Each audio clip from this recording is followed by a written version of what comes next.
Hi friends, welcome to my vlogs. Devi Chinnu vlogs. Please like, subscribe my channel. చాలా రోజుల తర్వాత అయితే ఒక లాంగ్ వీడియో పోస్ట్ చేస్తున్నాను ఫ్రెండ్స్. ప్లీజ్ లైక్ చేయండి, సబ్స్క్రైబ్ చేసుకోండి. నైట్ డిన్నర్ కోసం అయితే నేను వామ్ రైస్ చేశాను పిల్లల కోసం. టేస్ట్ అయితే చాలా బాగుంటుంది. ఫస్ట్ అయితే ఆయిల్ వేడి చేసేసుకొని వామ్ అయితే వేసుకోవాలి.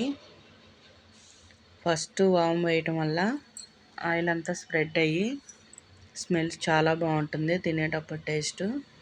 ఇప్పుడైతే పోపులు వేసుకుందాం. మినపప్పు, శనగపప్పు, ఆవాలు అయితే వేసుకోవాలి. పోపు కొంచెం ఎక్కువగా ఉంటే తినేటప్పుడు టేస్టీగా ఉంటుంది. చిన్నపిల్లలు కూడా ఇష్టంగా తింటారు. ఇప్పుడైతే పోపులు వేగిపోయాయండి. మంచిగా కచ్చా పచ్చాగా దంచి పెట్టుకున్న వెల్లుల్లి రమ్మలు అయితే వేసుకోవాలి. కొంచెం వెల్లుల్లి ఎక్కువ వేసుకుంటే స్మెల్ అయితే చాలా బాగుంటుంది. ఆయిల్లో ఫ్రై అయ్యి టేస్టీగా కూడా ఉంటుంది. కొంచెం కరివేపాకు ఉడికించి పక్కన పెట్టుకున్న రైస్ అయితే వేసుకొని మంచిగా కలిపేసుకోవాలి.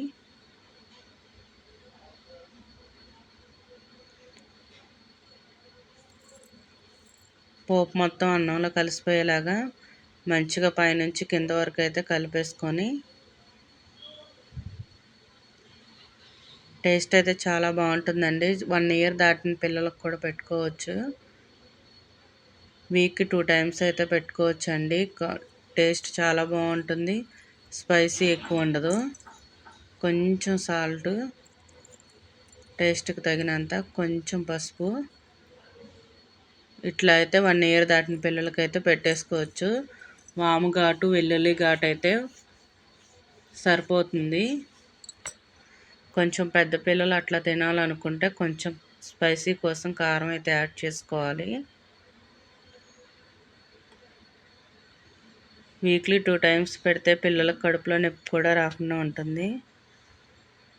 అరుగుదల కూడా బాగుంటుంది ఫ్రెండ్స్. ఇప్పుడైతే టేస్ట్కి తగినంత కారం అయితే వేసుకోవాలి.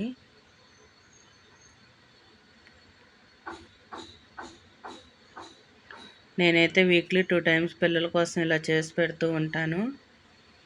ఫైనల్గా కొంచెం కొత్తిమీర కారం వేసేసుకొని మంచిగా కలుపుకోవాలి. సిమ్లో పెట్టి కలుపుకుంటే అడుగు అయితే మాడదు. వేడి వేడిగా తింటే చాలా బాగుంటుంది టేస్ట్.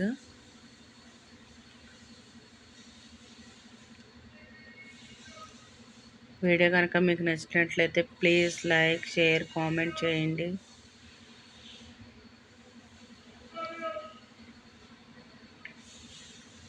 ఇప్పుడైతే మంచిగా అయితే అన్నం అంతా కలిసిపోయింది కారం.